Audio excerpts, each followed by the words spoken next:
Bertorekoh itu secara global artinya adalah mengambil satu guru agar membimbingnya di dalam urusan mendekatkan diri kepada Allah. Itu saja sederhananya. Guru torekoh. Nah, karena guru torekoh itu adalah kita menjadi guru yang membimbing kepada Allah. Maka syaratnya seorang guru torekoh ini, lihat, Syekh Amin Kurdi dan para ulama-ulama ahli tasawuf itu memberi syarat-syarat. Labudda ayyakuna aliman bi furu'is syariati. Orang yang ngerti tentang furu' syariah, hukum-hukum. Nggak ada guru torekoh yang tidak mengerti hukum. Maka harus menguasai ilmu agama, ilmu fikih. Kalau tidak mengerti ilmu itu, mau dibawa kemana? Mau dibimbing kemana ini umat? Ya, Dr. Muhammad Said Ramadan Al-Buti bercerita bahwa di Syam, kami tidak bicara di Indonesia, di Syam ini banyak guru-guru torekoh yang ngaku guru torekoh, akan tapi jadi murid saja nggak pantas. Dari sisi ilmunya tidak ada, dari sisi amalnya tidak ada. Hanya saja bapaknya meninggal dunia, mungkin atau bagaimana, dia tiba-tiba menengkreng di makom bapaknya. Sementara dia bukan menjadi seorang guru torekoh yang sesungguhnya. Bahkan bisa dikatakan pembegal torekoh itu. Jadi torekoh itu seperti itu, supaya kita tidak gampang tertipu dengan istilah bertorekoh-torekoh gitu. Anda harus lihat, karena orang setelah mengambil seorang guru, dia akan mencuri toladani. Satu, jadi begitu. Kemudian, apakah seorang itu harus bertorekoh? Berguru iya, tapi kalau dengan cara bertorekoh tidak. Bertorekoh selama ini ada, tidak harus seperti itu. Anda bisa sampai kepada Allah dengan berguru. Lah, untuk agar selamat yang Anda takutkan tadi adalah bukan ilmu syariat. Ngerti halal haram. Lalu Anda amalkan, itu sudah berguru. Dan guru torekoh itu ada yang resmi, seperti torekoh selama ini, Masya Allah, torekoh agung, Qadiriyah, Naqsyabandiyah, ada. Akan tapi bisa saja seorang murid itu tidak pakai bertorekoh, tapi punya guru. Guru yang sudah dipilih ada seorang guru yang menghantarkan kepada syariat.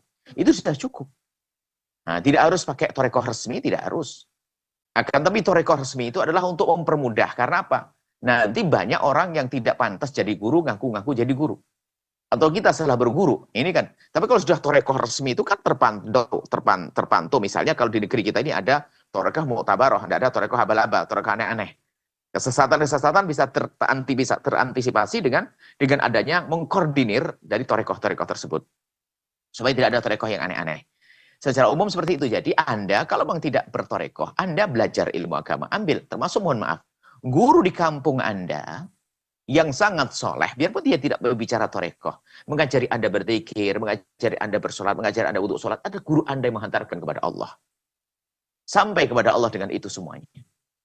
Nah, kemudian torekoh itu, Imam misalnya Syekh Abdul Qadir Jailani tidak membuat torekoh. Bukan membuat torekoh agar diikuti, tidak.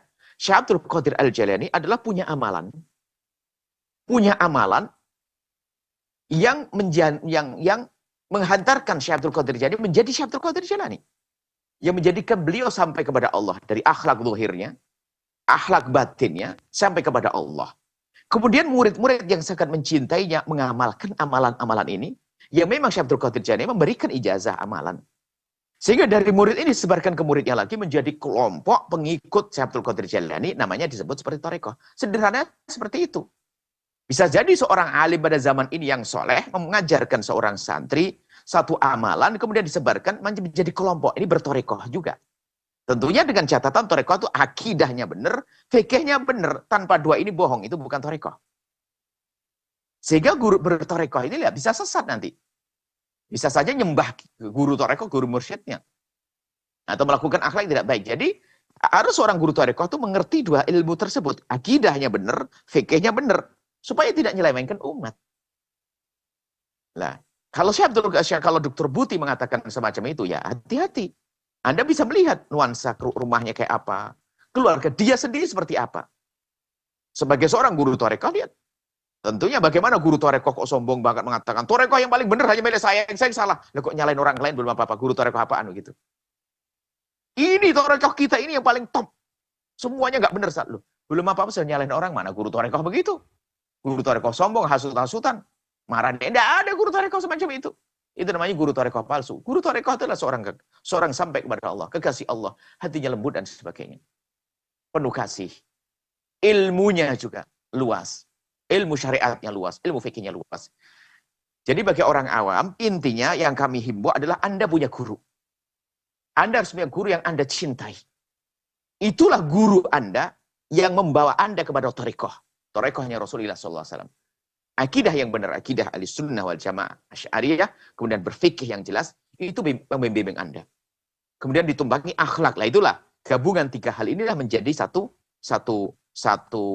kelengkapan pada seseorang. Ilmu akidahnya ada, ilmu fikihnya ada, ilmu akhlaknya ada, diterapkan. Lah itulah seorang guru. Kita ngikuti orang ini menjadi baik. Coba kita ngikuti orang yang akhlaknya tidak baik. Gimana? Katanya seorang guru thariqah akhlaknya nggak benar. Sopan santunnya, lembut hatinya nggak ada. Ilmu fikihnya juga nggak ada. Bahkan suatu ketika, mohon maaf semoga Allah mengampuni, tak tahu di mana tempatnya, mendengar katanya guru thariqah. Ternyata di rumahnya full dengan bermacam-macam sesuatu yang menjadi Allah murka. Koleksinya koleksi Masya Allah. Koleksi patung-patung zaman dulu. Gimana koleksi patung? Nah, ini kan bingung kita. Nah, ya mungkin ada orang nitipkan, dia tidak tahu atau bagaimana, wallahu alam kalau khusnudzon aja. Tapi kalau sudah diagung-agungkan hal-hal yang semacam itu kan aneh. Jadi Anda jangan sampai berkecil hati di saat Anda belum berbaiat kepada thariqah. Bahkan kalau Anda ingin mengambil satu thariqah harus Anda cermati dulu. Anda cermati dulu bahasanya thariqah adalah Qadiriyah. Masya Allah, Syekh Abdul Qadir Al-Jailani. Sampai hari ini lihat, di Jawa Timur banyak. Oh, di mana-mana. Ada kemudian thariqah Tijaniyah. Kemudian thariqah ada Qadiran Rifaiyah. Ada thariqah Alawiyah. Seperti thariqah Alawi. Ini kan termasuk disederhanakan kapan Anda baca misal semacam Ratibul Haddad dan sebagainya. Anda sudah berthariqah, Anda ikut manhajnya ulama-ulama yang punya amalan-amalan seperti itu. Sederhana. Jadi Anda yang belum berthariqah, Anda tidak usah berkecil hati asalkan Anda punya keistiqomahan. Berpegang pada seorang guru yang bisa membimbing Anda, membawa Anda kepada kemuliaan, ya. Kemudian mengingatkan Anda jika Anda salah, itu Anda sudah cukup. Lebih bahaya adalah Anda berguru kepada seorang guru thariqah yang dia tidak mengerti ilmu syariat. Itu bahaya sekali. Sehingga coba dalam kitab Tanwirul Qulub, coba ini Tanwirul Qulub sudah familiar di Indonesia, lihat. Coba di belakang akhir, Amin Kunti menulis tentang apa? Syaratnya seorang guru thariqah seperti apa? Nah sekarang tersebar di Syam itu kata Syekh Dr. Putih, itu banyak nggak cocok di Syam. Apalagi di Indonesia, Allah alam. Guru thariqah itu benar-benar dia itu adalah memang dia adalah belajar, punya ilmu, punya ini. Nah, baik, kemudian setelah itu, apapun, siapapun Anda thariqah apapun, tekuni. Seriusi. Kalau ternyata gurunya adalah guru yang nggak benar, adalah Anda akan dengan Allah dengan zikir-zikir tersebut. Yang penting akhlak, belajar. Makanya kayak semacam ini belajar akhlak, belajar ilmu. Ini lintas thariqah ini. Thariqah Anda boleh Qadiriyah, Naqsyabandiyah. Justru di saat Anda belajar ilmu seperti ini, Anda pulang akan menyempurnakan cara Anda berthariqah. Bisa jadi di saat Anda berthariqah, Anda tidak sempat mempelajari ilmu hukum-hukum. Karena seolah oleh seorang guru Anda diajari zikir-zikir saja. Bagus. Akan tetapi penyempurna hukumnya Anda ambil di tempat ini. Berarti Anda pulang menyempurnakan cara Anda berthariqah. Tidak bertentangan dengan cara berthariqah Anda. Yang belum berthariqah di rumahnya, cukup Anda bagaimana serius di sini juga sama. Kita menjalankan apa yang sudah diajarkan oleh baginda Nabi. Zikir sudah ada, Wirdul Fatih kita baca. Kemudian ilmu hukum kita pelajari, dan seterusnya. Sudah sangat cukup. Maka yang bahaya adalah jika kita mengambil satu guru yang salah. Guru yang salah. Imam Zarnuji kan dalam kitab Ta'limun Ta'lim itu mengingatkan. Mengambil guru yang salah berarti kita menjerumuskan. Karena kalau sudah kita berguru, kita mau tidak mau kita patuh, dengar, dan seterusnya. Nah kalau digiring kepala kita, ditarik ke tempat yang haram, haram. Pemikiran yang salah kan salah. Seperti itu. Baik. Yang belum berthariqah tidak usah berkecil hati, akan tapi harus Anda punya amalan. Punya amalan yang Anda seriusi. Rutin seperti yang kami sampaikan. Diambil dari baginda Nabi langsung tadi. Amalan sholat malam jangan lupa. Anda pastikan Anda buat tahajud. Kemudian kalau Anda baca wirid yang ringan, tapi kami sampaikan wiridul Fatih, itu semua diambil dari baginda Nabi SAW. Anda sudah selamat dengan itu semuanya. Istiqomah. Nah, kemudian bagi yang sudah punya zikir-zikir, sebagian ada guru thariqah itu yang sempit membatasi. Kalau kamu sudah punya amalan, nggak boleh ngamalkan amalan yang lain. Loh, ini dari mana? Kok jadi aneh banget mempunyai orang menambah amal kok nggak boleh? Ini saja. Nggak, bukan nggak boleh. Boleh Anda, akan tapi sebaik-baik amal adalah istiqomah. Nah, adapun mohon maaf ini, jika santri al-bahjah Itu dilarang membaca wirid-wirid yang lain, bukan tidak boleh membaca wirid yang lain, akan tapi kita batasi wiridnya, karena tugas mereka adalah belajar.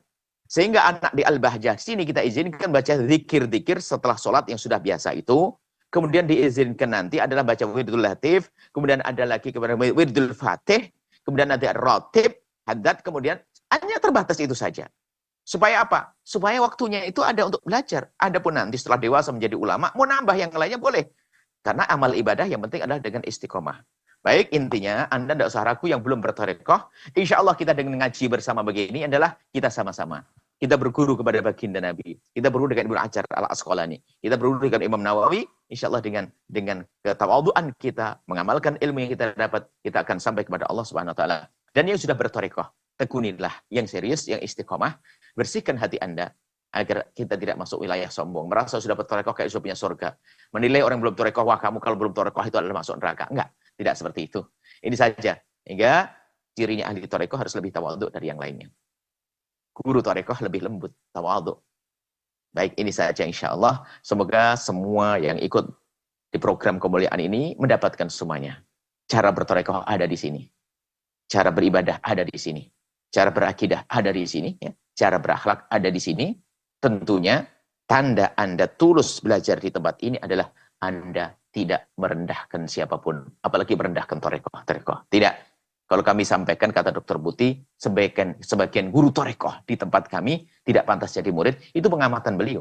Di sini kita bukan untuk menilai siapapun. Akan tapi, Anda kalau ingin cari guru, pastikan guru Anda adalah menguasai ilmu syariah. Karena apa? Beliau yang akan membimbing Anda. Jangan sampai orang membimbing ke jalan, tapi dia tidak tahu jalan. Itu membahayakan diri Anda. Wallahu a'lam bishawab. Jangan lupa berselawat kepada baginda Nabi Muhammad sallallahu alaihi wa alihi wa sahbihi wasallam.